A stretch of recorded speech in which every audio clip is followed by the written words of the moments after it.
ব্যারাকপুর মঙ্গল Pandey park. সিপাহী বিদ্রোহের সূচনাকারী মঙ্গল পাণ্ডের স্মৃতিতে হুগলি নদীর পাড়ে ছিমছাম প্রাকৃতিক পরিবেশে 1978 সালে এই পার্কটি গড়ে ওঠে। আর এই ভিডিওতে আপনি এই পার্কের ব্যাপারে সম্পূর্ণ তথ্য পেয়ে যাবেন। ভিডিওটা শেষ পর্যন্ত দেখার অনুরোধ রইল।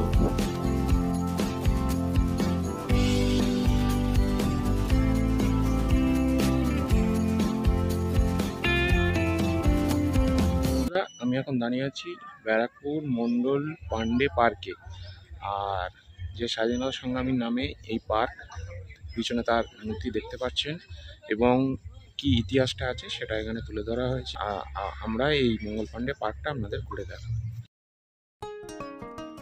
তো বন্ধুরা, সবার প্রথমে আমরা জেনে নিই আপনি এই মঙ্গল পাণ্ডে পার্কে কিভাবে আসবেন। মঙ্গল পাণ্ডে পার্কে আসতে গেলে আপনাকে ব্যারাকপুর স্টেশনে আসতে হবে। ব্যারাকপুর স্টেশনের বাইরে থেকে অটো এবং টোটো আছে। 10 মিনিট লাগে এই ব্যারাকপুর মঙ্গল পাণ্ডে পার্কে পৌঁছাতে।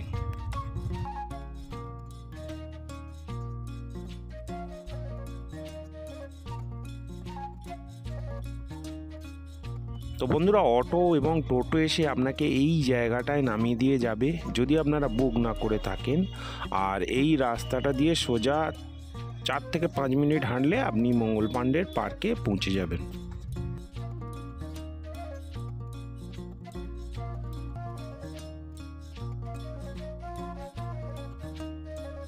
এই পার্ক খোলা থাকে ভোর 5:30 থেকে সন্ধ্যা 6:30 পর্যন্ত। প্রবেশ মূল্য লাগে 50 টাকা।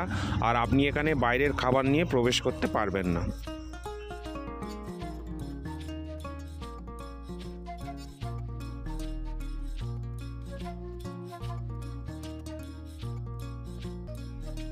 তো বন্ধুরা, আমরা এখন প্রবেশ করে গেছি এই পার্কের ভিতরে। আর সামনেই দেখছেন একটা চিলড্রেন্স পার্ক আছে, যদিও এটা বন্ধ আছে বলেই মনে হলো।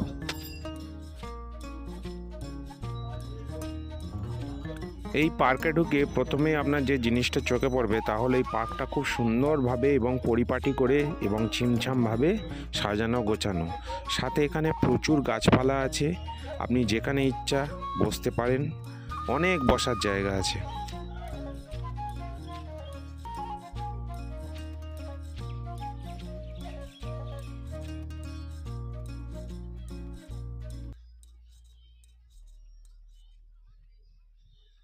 যতটা সম্ভব প্রকৃতির সঙ্গে সামঞ্জস্য রেখে এখানে আধুনিকতার মেলবন্ধন ঘটানো হয়েছে।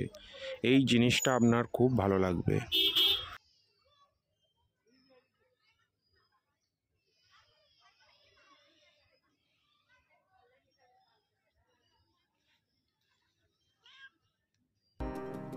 তো বন্ধুরা, আপনারা এখন দেখছেন এই পার্কটা যা স্মৃতিতে তৈরি সেই মঙ্গল পাণ্ডের মূর্তি। 1827 সালে 19 জুলাই আপার বালিয়া জেলায় এক সম্ভাব্য ব্রাহ্মণ পরিবারে যার জন্ম।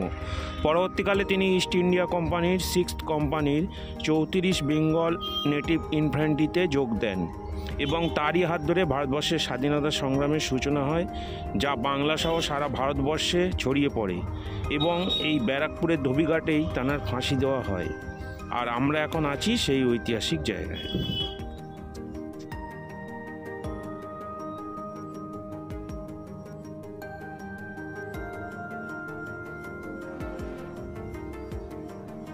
তো বন্ধুরা, আপনারা দেখছেন সবাই পরিবার পরিজন বন্ধু বান্ধব আত্মীয় স্বজনদের নিয়ে এখানে এসেছে। আর এই জায়গাটা ফটোশ্যুট এবং ভিডিও শ্যুট করার জন্য খুবই ভালো জায়গা এবং দেখছেন আপনারা অনেকে করছেও।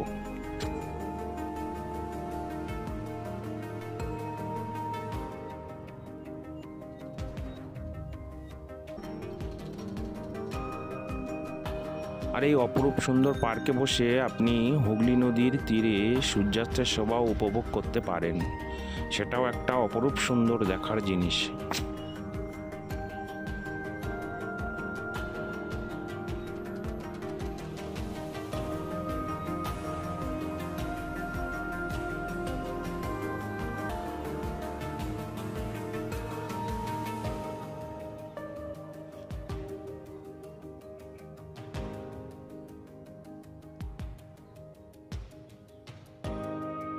আমরা পার্কের একদম শেষ প্রান্তে এসে উপস্থিত হয়েছি। আর বোর্ড অনুযায়ী যা দেখলাম, এখানে যোগাসনের জন্যে এই জায়গাটা নির্ধারিত।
এবারে আমরা যাব পার্কের অপর প্রান্তে। সেখানে একটা রেস্টুরেন্ট আছে এবং সাথে সাথে সেখানে একটা ঘাট আছে, সেখান থেকে নৌকাও চড়ানো হয়।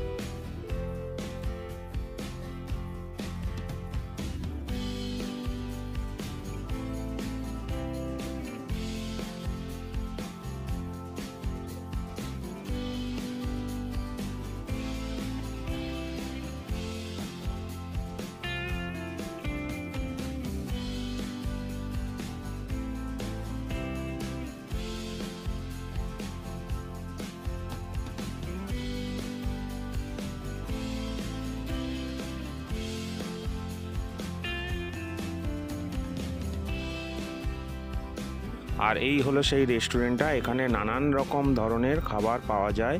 আপনি বসে অর্ডার দিলে আপনার টেবিলে এসেই খাবারটা দিয়ে যাবে। আপনি গঙ্গার পাড়ে বসে এই খাওয়ার অনুভূতিটাই আলাদা। আর আমরা এখন যাব সেই ঘাটটায় যেখান থেকে নৌকা চালানো হচ্ছে।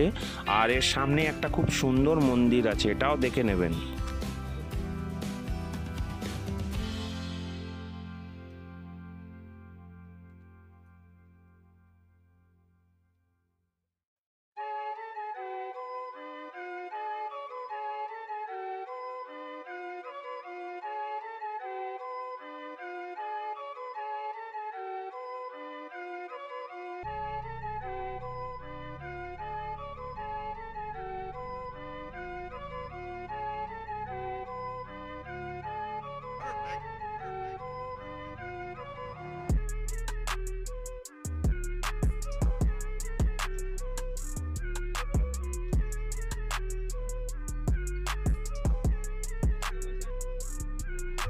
আর এই ঘাটটা থেকে কিছুক্ষণের জন্য নৌকা চড়ানো হচ্ছে।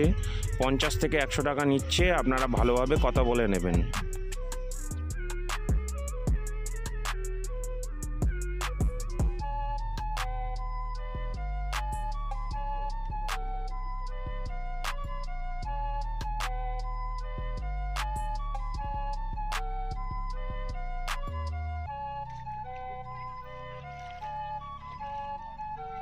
লাঠি হলে ফেলাবো, হাত দিয়ে কি করে ফেলাবো?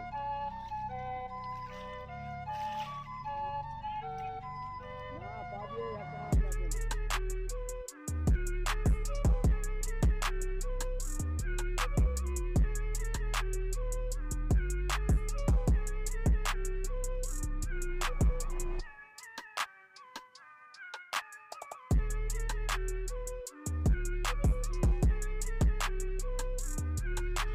এই আধুনিকতার যুগেও কিছু কিছু মানুষ পূর্বের বীর বিদ্রোহীদের স্মরণে রেখেছেন।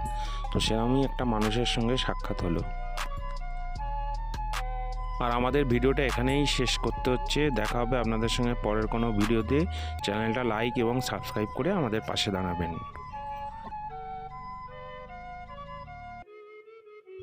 আর এখানে একটা কামানও দাঁড় করানো রয়েছে, সেটাও আপনারা ভালো করে দেখে নেবেন। আমাদের মঙ্গল পাণ্ডে পার্ক ঘোরা হয়ে গেল।